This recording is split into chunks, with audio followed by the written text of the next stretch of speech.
The first cabin appeared on a Tuesday morning in late September.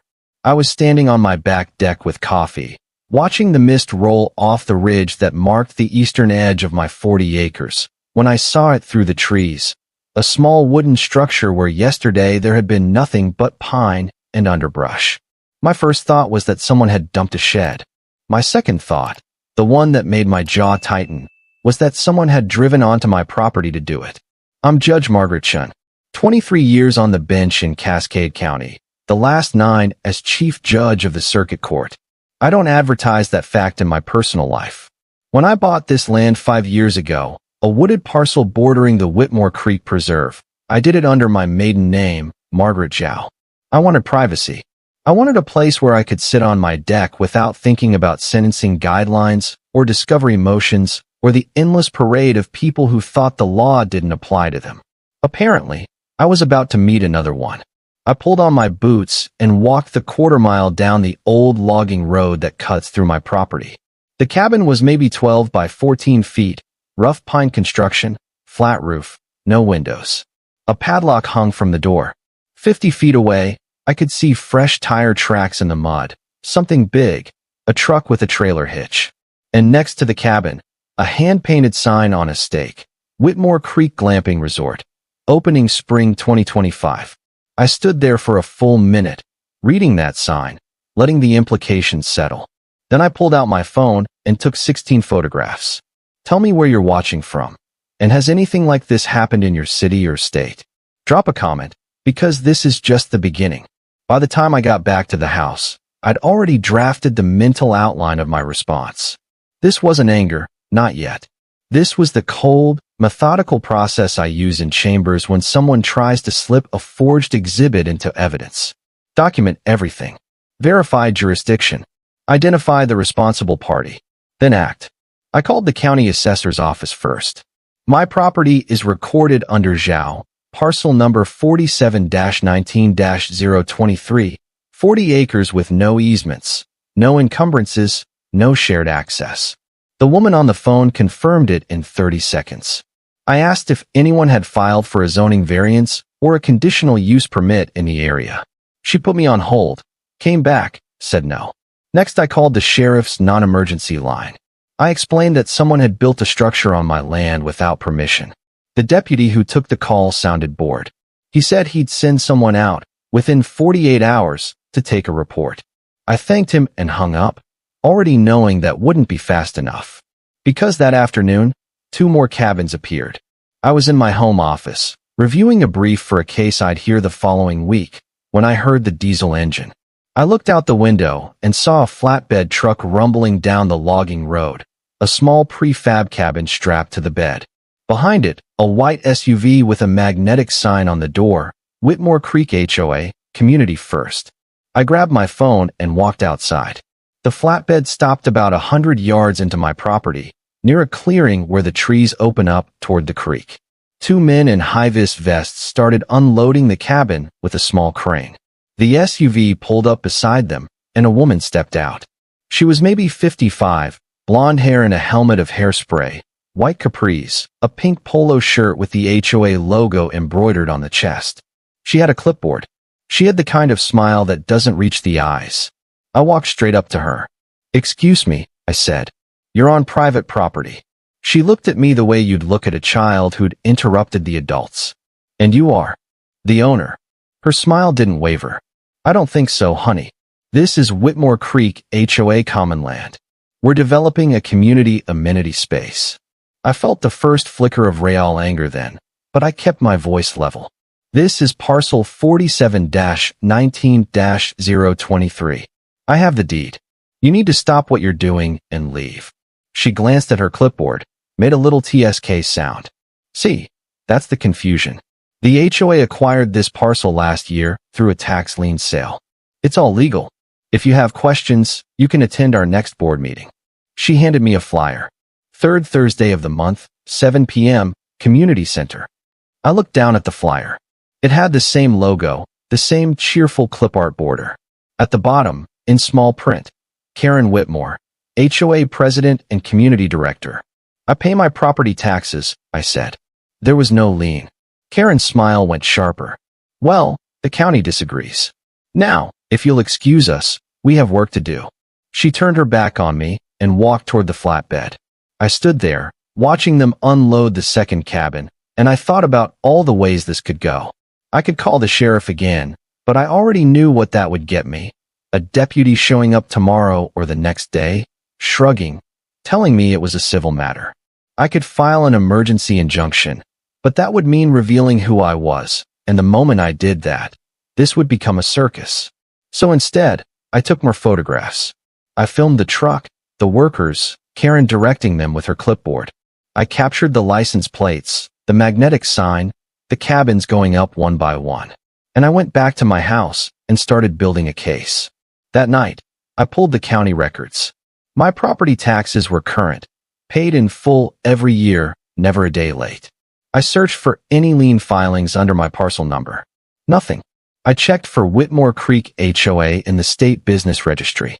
It existed, filed as a nonprofit in 2018, with Karen Whitmore listed as registered agent. Then I looked up the HOA's articles of incorporation. The boundaries of their jurisdiction were clearly defined, a planned community called Whitmore Estates, about 2 miles south of my land. 43 homes, all built in the last 6 years, all subject to the HOA covenants. My property was not part of Whitmore Estates.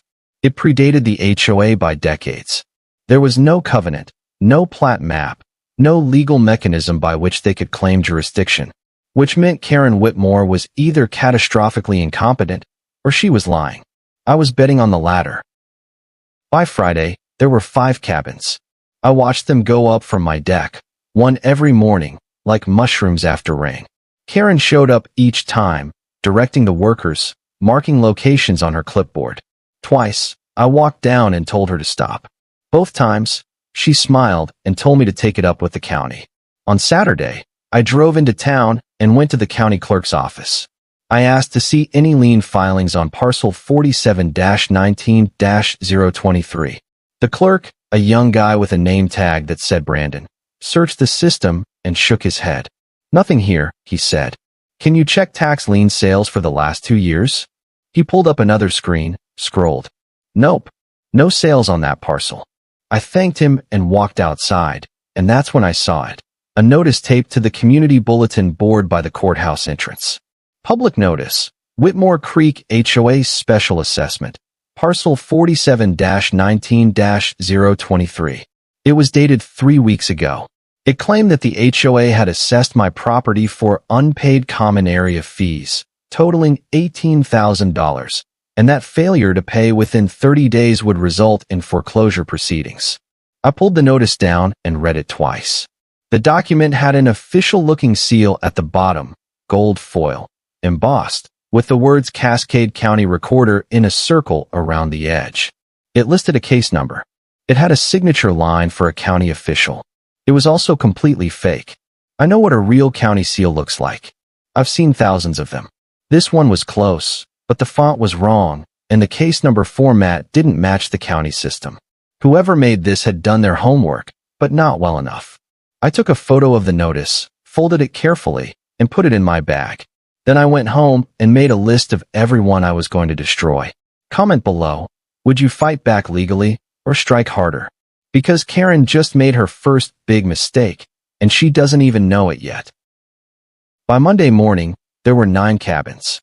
I stood at my kitchen window, coffee going cold in my hand, and counted them through the trees.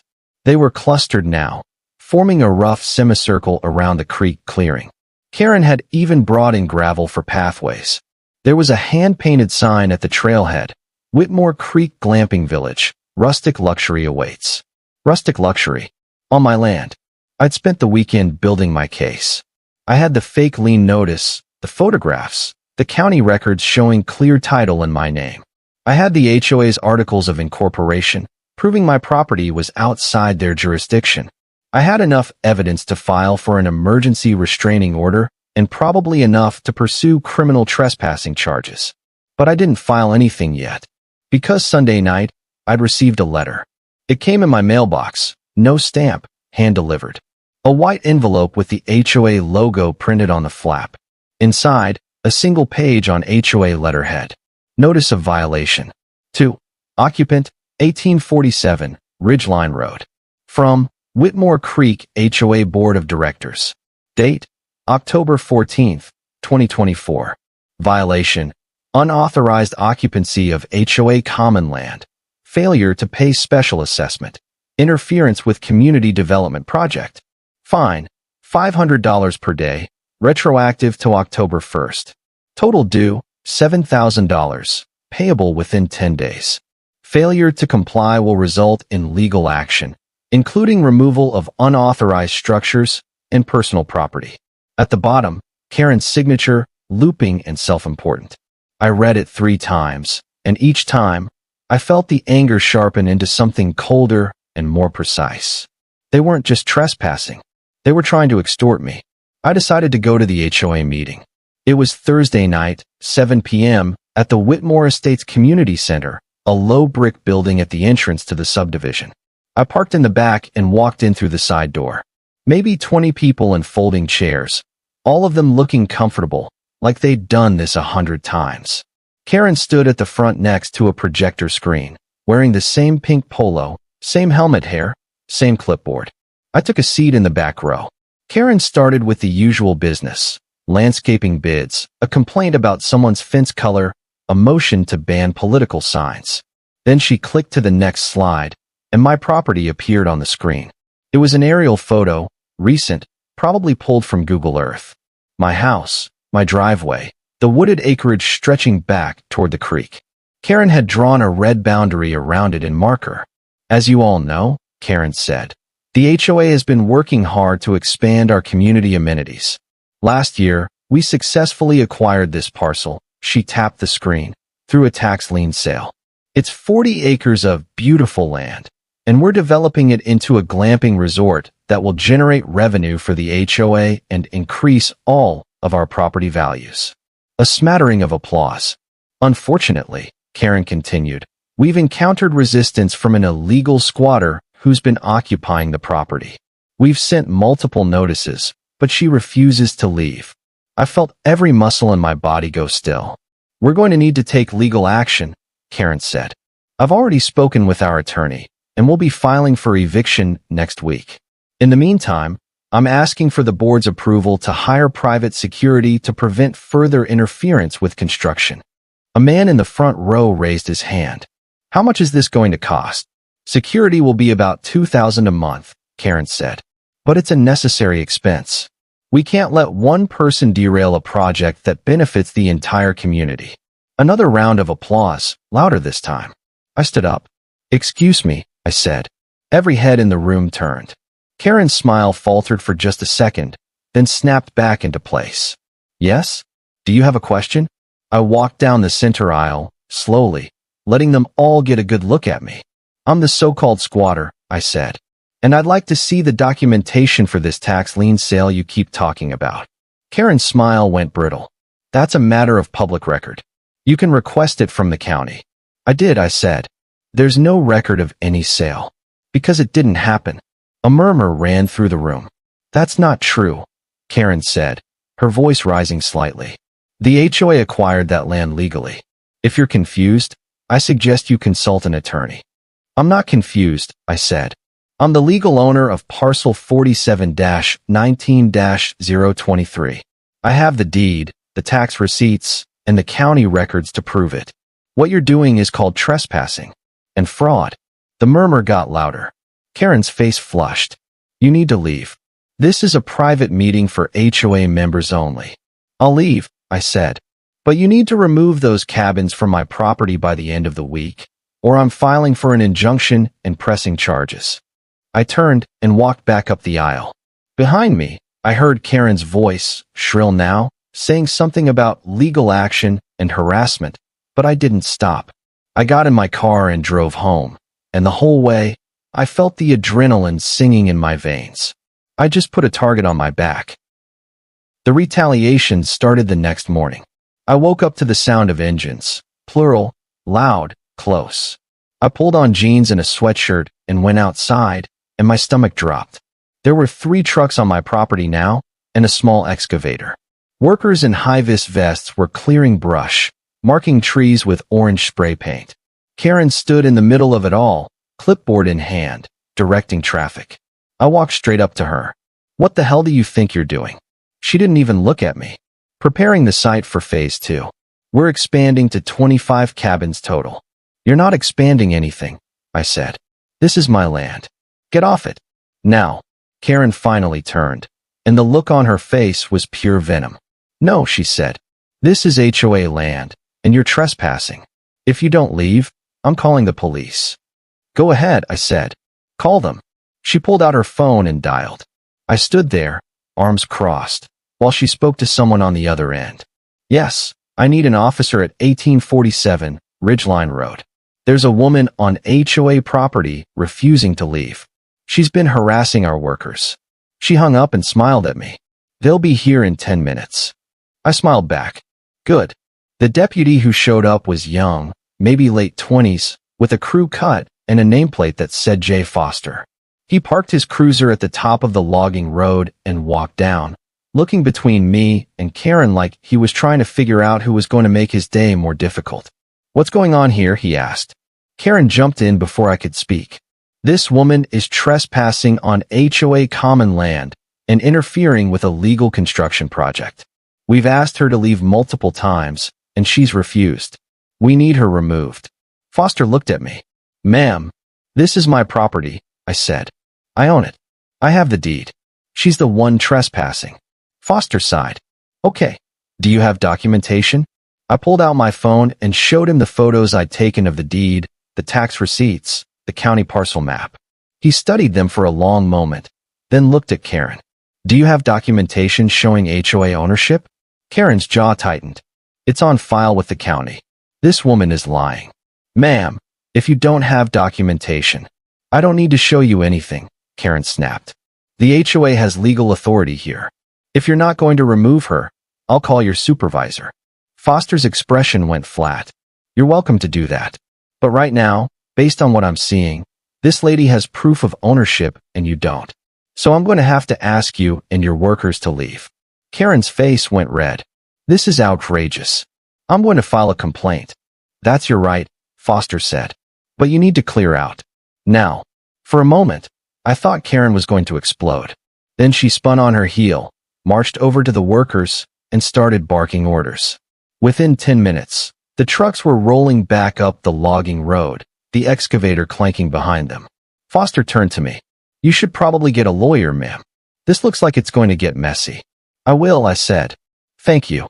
He nodded and walked back to his cruiser. I stood there in the clearing, surrounded by 9 illegal cabins, and I thought, messy doesn't even begin to cover it. That night, someone slashed my tires. All 4 of them, clean cuts, my truck sagging in the driveway like a wounded animal. I found them when I went out to get the mail. No note, no witnesses, just the hiss of escaping air and the smell of rubber. I called the sheriff's office again. A different deputy came out, took a report, said there wasn't much they could do without evidence. I nodded and thanked him, and after he left, I went into my garage and pulled out the trail cameras I use for watching deer. I mounted 4 of them around my property, 1 covering the driveway, 1 at the trailhead, 2 overlooking the cabin cluster. High resolution, motion activated, cloud backup. If they wanted to play dirty, I'd make sure I had receipts.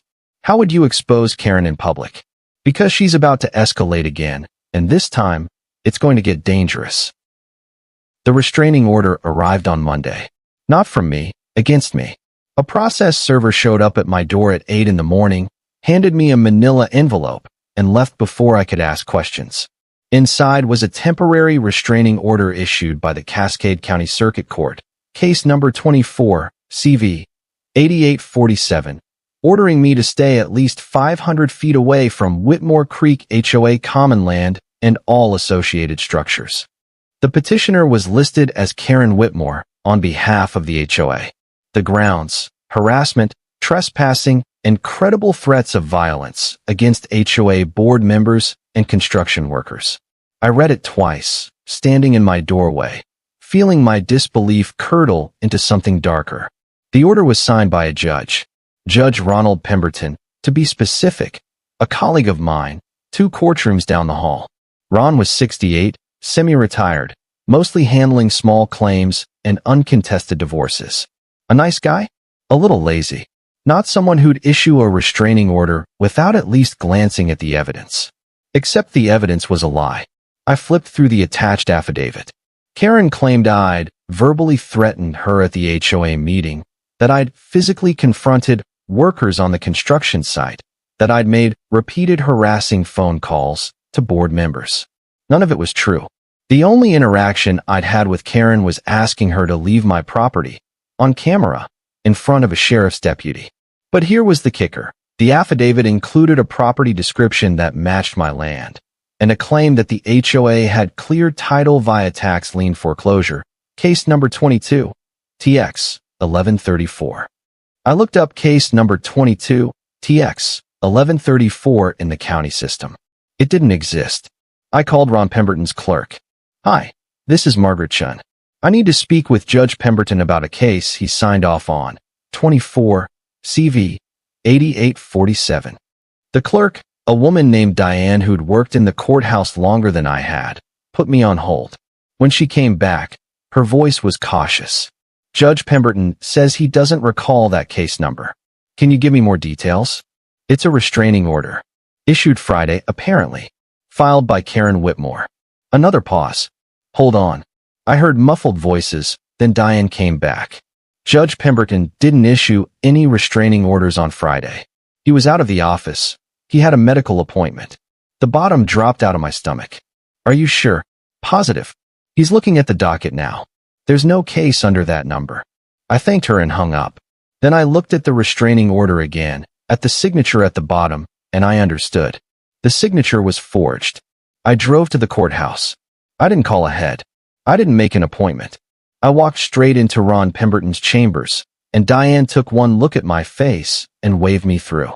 Ron was at his desk, reading glasses perched on his nose, a half-eaten sandwich next to his computer.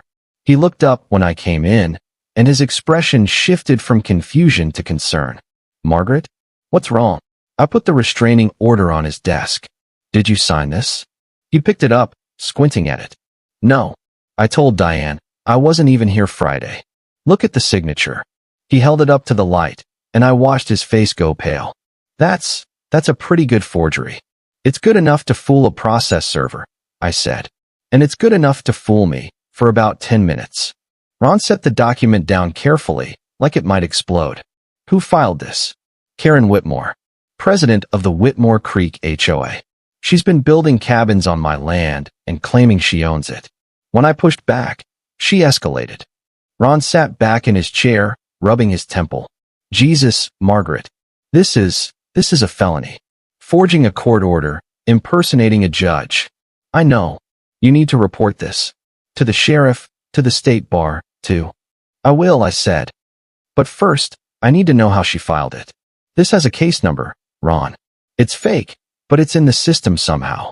Ron turned to his computer and pulled up the court database. He typed in the case number, frowned, typed something else. It's not in the system. At least, not in our system. Then where did it come from? He shook his head slowly. I don't know. But if she's forging court orders, she's either very stupid or very connected. I thought about the fake lien notice, the fake county seal, the fake case numbers. I'm betting on connected. I went home and called my lawyer. His name is David Park, and he's been my attorney for years. Real estate transactions, contract reviews, the occasional boundary dispute. He's meticulous, unflappable, and expensive. I told him everything. The cabins, the fake lien, the forged restraining order. There was a long silence on the other end of the line. Margaret, he said finally, you're describing multiple felonies. Fraud, forgery, criminal impersonation. If even half of this is true, it's all true. I have documentation. Then you need to go to the police. Not the sheriff, the state police. Maybe the FBI. I will, I said. But I want to file an injunction first. I want those cabins off my land, and I want it on the record that I'm the legal owner. Agreed. I'll draft the motion tonight. We'll file tomorrow. One more thing, I said. I want to know who's helping her. She didn't forge that court order by herself. Someone gave her access to official seals, case number formats, maybe even the courthouse filing system. David was quiet for a moment. You think someone inside the courthouse is involved? I think it's possible. Then we need to be very, very careful. The next morning, I found the first cabin on fire. Not my house, one of Karen's cabins, the one closest to the creek. I smelled the smoke before I saw it, that acrid bite of burning pine.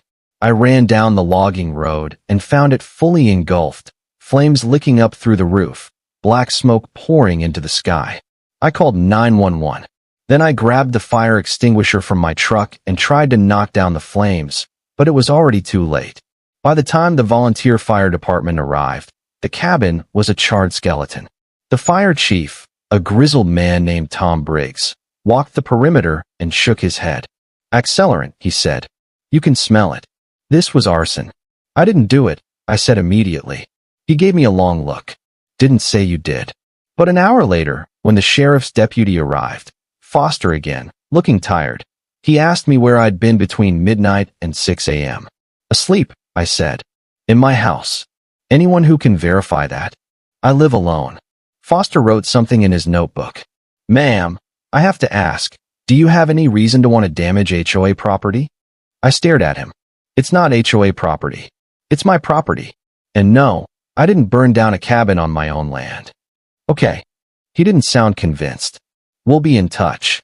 After he left, I stood in the clearing, looking at the smoking ruin, and I felt the trap closing around me. Someone had burned the cabin, and someone wanted me to take the fall for it. That afternoon, Karen held a press conference.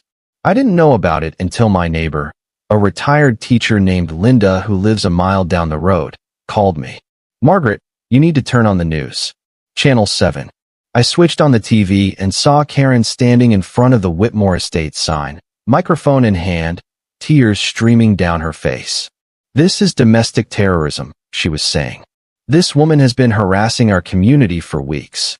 She's threatened our workers, vandalized our property, and now she's committed arson. We're asking the district attorney to press charges immediately. The camera cut to a reporter. The woman in question, identified as Margaret Zhao, has not been charged. The sheriff's office says the investigation is ongoing. Margaret Zhao? Not Margaret Chen. They didn't know I was a judge. Yet. Because Karen just made her second big mistake. And this one's going to cost her everything. David filed the injunction on Wednesday morning. I met him at the courthouse at 8 a.m., both of us carrying accordion files stuffed with evidence. We went through security, took the elevator to the third floor, and filed the motion in person with the clerk's office. Emergency injunction to halt trespassing and remove unauthorized structures. Case number 24, CV, 9021. I signed the affidavit as Margaret Zhao, property owner, and kept my judicial title out of it. For now, David had done his homework. The motion included the deed, the tax records, the county parcel map, the HOA's articles of incorporation showing my land was outside their jurisdiction, and a detailed timeline of every cabin that had appeared. He'd also attached the forged restraining order and a signed statement from Judge Pemberton confirming he hadn't issued it. The clerk's eyes went wide when she read that part. Is this for real? Unfortunately, David said. She stamped the filing, assigned us a hearing date, Friday, 2 days away, and handed us the receipt. Good luck, she said quietly. We were walking out of the courthouse when my phone rang. Unknown number. I answered. Margaret Zhao. A woman's voice, clipped and professional. Yes. This is Detective Laura Simmons, State Police. I'd like to ask you some questions about a fire on your property. Can you come to the barracks this afternoon? My chest tightened. Am I under investigation? We're just gathering information. 2 p.m. work for you. I'll be there. She hung up. David looked at me. State Police. They think I burned the cabin. Did you? No. Then let's make sure they know that. The State Police barracks was a low concrete building 20 minutes outside town. Detective Simmons met me in the lobby, mid-40s, dark hair pulled back, sharp eyes that missed nothing. She led me to an interview room, offered me coffee, and sat down across from me with a yellow legal pad. Thanks for coming in, she said. I want to be clear. You're not under arrest, and you're free to leave at any time. But we're investigating the fire on your property, and your name has come up. I didn't set that fire, I said. Okay. Can you walk me through your relationship with the Whitmore Creek HOA? I did. I told her everything. The cabins appearing on my land, the fake lien notice, the forged restraining order, the confrontation at the HOA meeting, the press conference. I showed her the photos on my phone, the county records, the timeline David had built. Simmons took notes, her expression unreadable. When I finished, she sat back and tapped her pen on the pad. So you're saying Karen Whitmore and the HOA are engaged in a coordinated effort to defraud you of your property? Yes. And you think they set the fire to frame you? It's the only thing that makes sense. I have no motive to burn a cabin on my own land. But they have a motive to make me look unstable. Simmons studied me for a long moment. Ms. Zhao, do you have any evidence that someone else set the fire? Not yet. But I have trail cameras on my property now. If someone comes back, I'll have footage. She wrote something down. Okay, here's where we are. The fire chief's report confirms accelerant use, gasoline, most likely. We're treating it as arson. But right now, you're the only person with clear access to the scene. I'm not the only person. Karen and her workers have been on my property for weeks. Do you have proof they were there the night of the fire? I hesitated. No. Simmons closed her notebook. Then we're going to keep investigating. In the meantime, I'd suggest you stay visible. Don't give anyone a reason to think you're retaliating. I'm not retaliating. I'm defending my property. I believe you, she said. But perception matters. I left the barracks feeling like I was walking a tightrope. One misstep, and I'd fall. David was waiting in the parking lot. How'd it go? She believes me, I think. But they don't have evidence pointing anywhere else yet. Then we need to get evidence. I'm working on it. David gave me a look. Margaret, you're a judge. You know how this works. If they charge you, even if you're acquitted, your career is over. I know. Then maybe it's time to tell them who you are. I shook my head. Not yet. The moment I do that, this becomes a media circus. And if there's someone inside the courthouse helping Karen, I don't want to tip them off. David sighed. You're playing a dangerous game. I don't have a choice. That night, the trail cameras caught something. I was at my kitchen table, reviewing the injunction paperwork, when my phone buzzed with a motion alert. I opened the app and saw a figure moving through the trees near the cabin cluster. Dark clothes. Hood up, carrying something. I grabbed my phone and called 911. This is Margaret Zhao, 1847, Ridgeline Road. Someone's on my property. I have them on camera. The dispatcher said a deputy was 10 minutes out. I kept watching the feed. The figure moved between the cabins, crouched down, set something on the ground. Then they stood and walked quickly back toward the road. I zoomed in on the footage, trying to make out a face, but the hood obscured everything. Then I saw the vehicle, a white SUV with a magnetic sign on the door. Whitmore Creek HOA. Deputy Foster arrived 12 minutes later. I met him at the top of the driveway and showed him the footage on my phone. That's an HOA vehicle, I said. Same one Karen's been driving. Foster watched the clip, his jaw tight. Can you see what they were doing? No, but I can show you where they were. We walked down to the cabin cluster with flashlights. Foster swept his beam over the ground, and we found it almost immediately, a red plastic gas can, half full, tucked behind one of the cabins. Foster pulled on gloves and picked it up carefully. I'm going to need to take this as evidence. Do it. He bagged the can, then looked at me. Ms. Zhao, I owe you an apology. I should have taken this more seriously from the start. You're taking it seriously now, I said. That's what matters. He nodded. I'm going to forward this to Detective Simmons. And I'm going to have a conversation with Ms. Whitmore. Good. The hearing was Friday at 9 a.m. David and I arrived early and took seats in the gallery. The courtroom was nearly empty. Just us, the court reporter, and a bailiff. At 8:55, Karen walked in with a man in a cheap suit who introduced himself as her attorney, Richard Voss. Karen looked calm. Too calm. At 9, Judge Pemberton took the bench. He glanced at the case file, then at me, and I saw the flicker of recognition in his eyes. This is case 24, CV 9021, he said. Emergency motion for injunction. Counsel, are we ready to proceed? David stood. Yes, Your Honor. Voss stood. Yes, Your Honor. Pemberton looked at David. Mr. Park, this is your motion. Go ahead. David laid out the case methodically. The deed, the tax records, the county parcel map, the fake lien notice, the forged restraining order, the timeline of construction.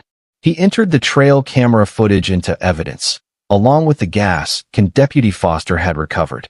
When he finished, Pemberton turned to Voss. Counsel, I've reviewed the petition. Your client claims ownership via tax lien foreclosure. Do you have documentation of that sale? Voss shuffled papers. Your Honor, the HOA's records show. I didn't ask what the records show. I asked for documentation. A deed. A court order. Anything. Voss looked at Karen. She whispered something to him. He turned back to the judge. We'll need to retrieve those documents from the county, Your Honor. Pemberton's expression went cold. Counsel, your client has been building structures on this property for weeks. You're telling me you don't have proof of ownership. We have proof, Your Honor. It's just not immediately available. Then I'm granting the injunction. All structures on parcel 47-19-023 are to be removed within 30 days. Ms. Whitmore and the HOA are enjoined from entering the property or conducting any further construction. If they violate this order, they'll be held in contempt. He banged the gavel. Karen's face went white. We walked out of the courtroom, and David clapped me on the shoulder. That's round one. What's round two? Criminal charges. Simmons has the gas can, the footage, the forged restraining order. She's building a case. I nodded, but I couldn't shake the feeling that something was still wrong. Karen had been too calm, like she had a card she hadn't played yet.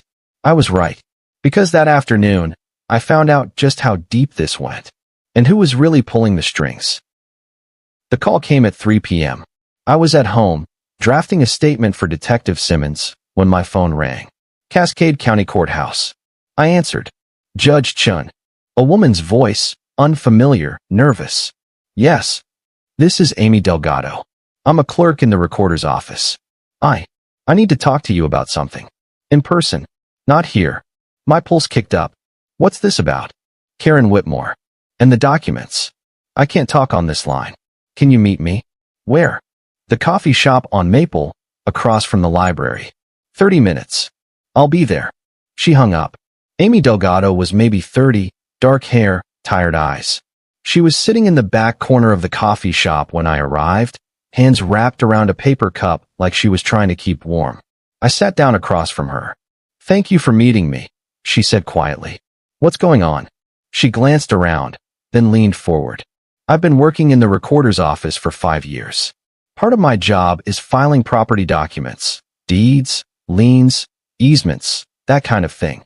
About 6 months ago, Karen Whitmore started coming in. At first, it was normal stuff.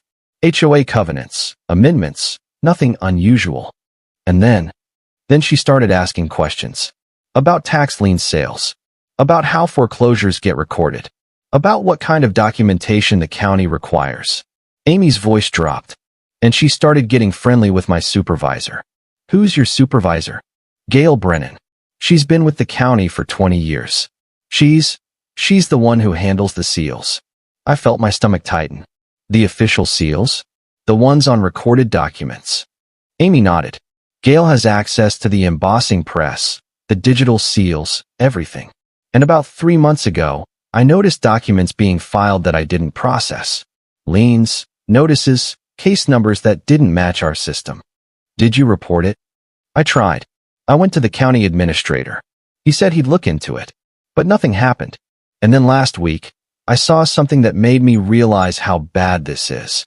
She pulled a folded piece of paper from her purse and slid it across the table.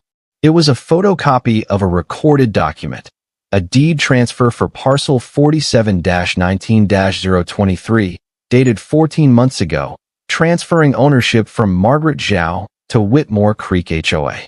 My signature was at the bottom. Forged. This was filed 2 weeks ago, Amy said. Backdated. Gail processed it personally. I only saw it because I was pulling files for an audit. I stared at the document, my hands shaking. This is fraud. Wire fraud, forgery, conspiracy. I know. That's why I called you. I looked up the parcel number, and I saw your name.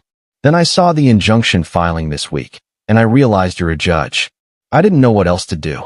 I took a breath, forcing myself to think. Amy, I need you to do something for me. Can you make copies of every document Gail has filed in the last 6 months? Everything related to Karen Whitmore or the HOA. I already did. She pulled a USB drive from her pocket and set it on the table. It's all here. Fake liens, fake deeds, fake court orders. There are at least a dozen properties, not just yours. I picked up the drive, feeling its weight. A dozen, maybe more. I didn't have time to go through everything. But it looks like Karen and Gail have been running this scam for months. They target properties near the HOA, file fake liens, then foreclose. Most of the owners are elderly or out of state. By the time they realize what's happening, the HOA already has possession. Jesus. Amy's eyes were wet. I'm sorry I didn't come forward sooner. I was scared. Gail has connections. Her brother-in-law is a county commissioner. I thought if I said something, I'd lose my job. Or worse. I reached across the table and squeezed her hand. You did the right thing, and I'm going to make sure you're protected. I called Detective Simmons from the parking lot. I need to meet with you. Now, I have evidence of a conspiracy involving the Whitmore Creek HOA, a county employee, and possibly a county commissioner. There was a pause. How solid is this evidence? Forged deeds, fake liens, a dozen victims. It's all documented. Where are you? Maple Street, downtown. Stay there. I'm 10 minutes out. Simmons pulled up in an unmarked sedan, and I got in. I handed her the USB drive and walked her through everything Amy had told me. She plugged the drive into a laptop and started scrolling through the files, her expression darkening. This is bigger than I thought, she said. It's organized fraud. Karen's the face, but Gail Brennan is the one making it look legitimate. And if Gail's brother-in-law is involved, then we're talking about corruption at the county level. Simmons closed the laptop. Okay, here's what's going to happen. I'm taking this to the state AG's office. We're going to open a full investigation, fraud, forgery, conspiracy, racketeering if we can prove it. But I need you to stay out of it. I'm already in it. I know. But if you start making moves, they'll know someone's onto them. Let us handle this. I wanted to argue, but she was right. Fine. But I want updates. You'll get them. She looked at me. Judge Chun. And yes, I know who you are. You just handed us a case that's going to take down a lot of people. Thank you. That night, I couldn't sleep. I kept thinking about the forged deed, my signature at the bottom, the audacity of it. Karen and Gail had built an entire criminal enterprise on fake documents and official seals. How many people had they stolen from?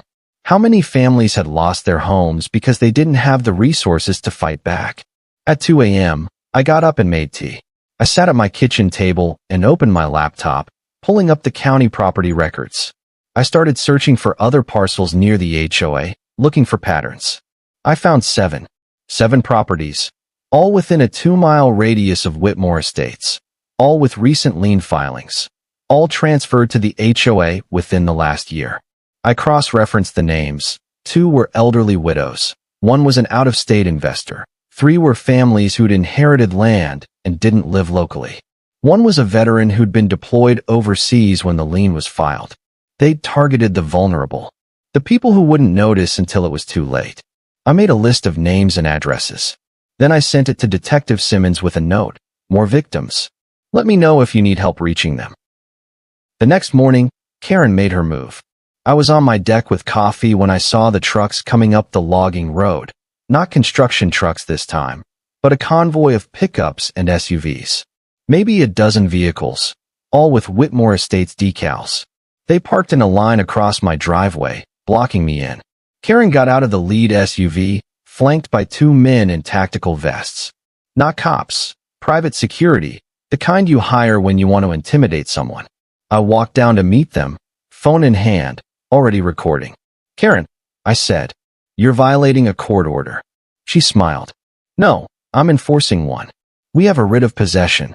This property belongs to the HOA, and you're trespassing. She held up a document. I took it and read it quickly. It was another fake, a writ of possession with a forged judge's signature, ordering me to vacate the property within 24 hours. This is fake, I said. It's real. And if you don't leave, we'll have you removed. The two security guards stepped forward. I looked at them, then at Karen, and I made a decision. Karen, I said, I'm going to give you one chance to walk away. Because in about 30 seconds, you're going to regret this. She laughed. Is that a threat? No, it's a fact. I pulled out my phone and made a call. Detective Simmons? It's Margaret Chun. Karen Whitmore is on my property with a forged writ of possession and 2 armed men. I need you here now. Karen's smile faltered. And one more thing, I said, loud enough for everyone to hear. My name isn't Margaret Zhao. It's Margaret Chun. I'm the chief judge of the Cascade County Circuit Court. And every single one of you is currently committing a felony on camera. The security guards looked at each other. One of them took a step back. Karen's face went pale. You're lying. Am I? I held up my phone, showing the screen, my judicial ID, my photo, my title. You forged court orders. You impersonated officials. You defrauded property owners. And now you're threatening a sitting judge. Karen opened her mouth, closed it, opened it again. No sound came out. Behind her, I heard the sirens. Because Karen's about to learn what happens when you pick a fight with someone who knows the law better than you ever will. 3 state police cruisers came up the logging road, lights flashing, gravel spraying. Detective Simmons got out of the lead car, followed by 4 troopers in tactical gear. The security guards Karen had brought took one look and put their hands up. Simmons walked straight to Karen. Karen Whitmore, you're under arrest for fraud, forgery, criminal impersonation, and conspiracy. You have the right to remain silent. Karen's face cycled through shock, rage, and finally something close to panic. This is insane. I have a writ. You have a fake writ, Simmons said, snapping the cuffs on. Just like the fake lien, the fake deed, and the fake restraining order. We've been building a case for 3 days, Ms. Whitmore. You're done. One of the troopers moved toward the security guards. You 2 ID now. They handed over their licenses without a word. The trooper ran them, then looked at Simmons. No warrants. Private security, licensed. Did you know the writ was fake? Simmons asked them. The taller one shook his head quickly. No, ma'am. We were hired yesterday. She said it was a legal eviction. Then you're free to go. But if I find out you knew, I'll be back. They left fast, trucks peeling out down the driveway. Simmons turned to me. You okay, Judge? I'm fine. Thank you. She nodded toward Karen, who was sitting in the back of a cruiser now, staring straight ahead. We're also picking up Gail Brennan at the courthouse. The AG's office is coordinating with the FBI. This is wire fraud, mail fraud, racketeering. We're talking federal charges. What about the county commissioner?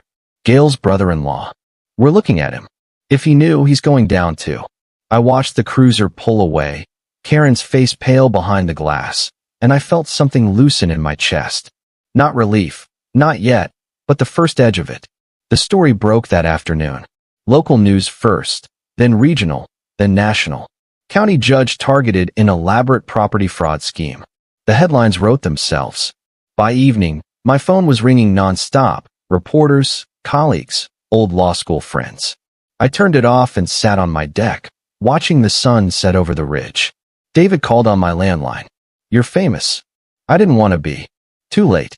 But hey, the good news is the injunction stands. The cabins have to come down, and Karen's looking at 10 to 20 years. What about the other victims? The AG's office is reaching out to all of them. They'll have the option to file civil suits, and the state's setting up a restitution fund. It's not perfect, but it's something. Good. David paused. How are you doing, really? I thought about it. Tired. Angry. Relieved. All of it. That sounds about right.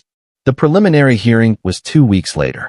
I didn't preside, obviously, but I sat in the gallery and watched. Karen stood before Judge Pemberton in an orange jumpsuit, hands cuffed, her lawyer arguing for bail. Pemberton denied it. Given the severity of the charges and the defendant's demonstrated willingness to forge court documents, I consider her a flight risk and a danger to the integrity of the judicial system. Bail is denied. Karen's face crumpled. Gail Brennan's hearing was the same day, same outcome. The county commissioner, a man named Ed Brennan, was placed on administrative leave pending investigation. The state AG announced a task force to review every property transaction processed through the recorder's office in the last 3 years. It was going to be a long cleanup.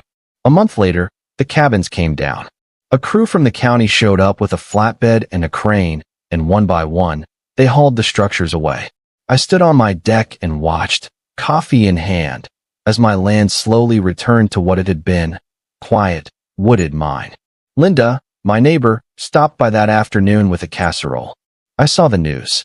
I can't believe all that was happening right under our noses. Neither could I said. Are you going to stay? I looked out at the trees, the ridge, the creek glinting in the distance. Yeah, I'm staying. The trial was set for the following spring. Karen pled not guilty, as did Gail. The evidence against them was overwhelming. Forged documents, Amy Delgado's testimony, the trail camera footage, the fake gas can. The AG's office was confident they'd get convictions on multiple counts. Ed Brennan, the county commissioner, resigned quietly. The investigation found emails between him and Gail discussing property acquisition strategies, but nothing concrete enough to charge him. He moved to Arizona. I heard he was selling RVs. Amy Delgado was granted whistleblower protection and kept her job. The county administrator issued a formal apology and implemented new oversight protocols for the recorder's office. It was too little, too late, but it was something. In December, I got a letter. It was from one of the other victims, a widow named Eleanor Moss who'd lost 5 acres to the HOA's fake lien scheme. She'd gotten her land back, thanks to the AG's task force, and she wanted to thank me. Dear Judge Chun, I don't know if you'll remember me, but I'm one of the people Karen Whitmore stole from. I inherited my husband's property 3 years ago, and I didn't even know there was a lien on it until the HOA sent me an eviction notice. I didn't have money for a lawyer, and I didn't know what to do.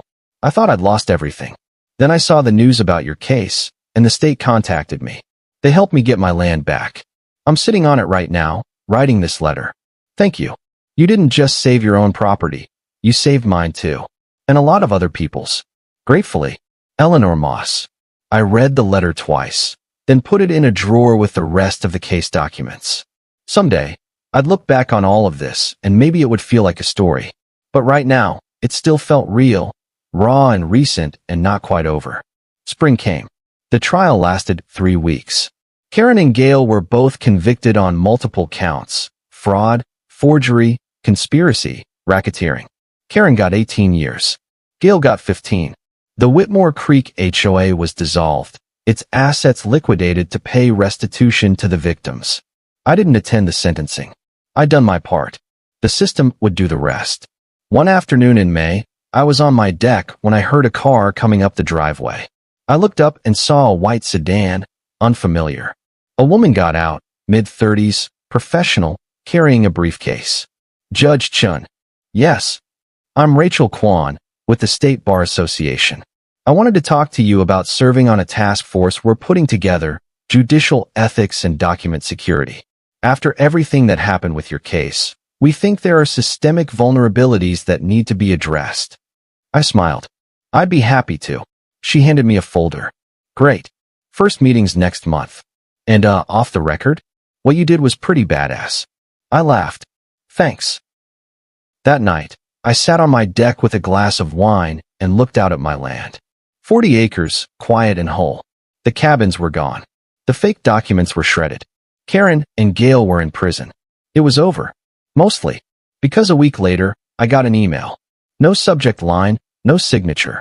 Just a single sentence. You stopped one. There are others. I stared at the screen for a long time. Then I forwarded the email to Detective Simmons with a note. We need to talk.